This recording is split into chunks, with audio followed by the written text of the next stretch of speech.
Ahojte, no dnes by som chcela vám niečo povedať o kyseline hyaluronovej.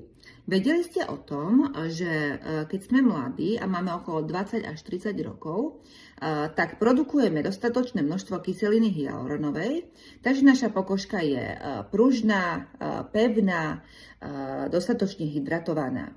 V 30 rokoch začína pokles kyseliny hyaluronovej a približne každý jeden rok strácame 1%.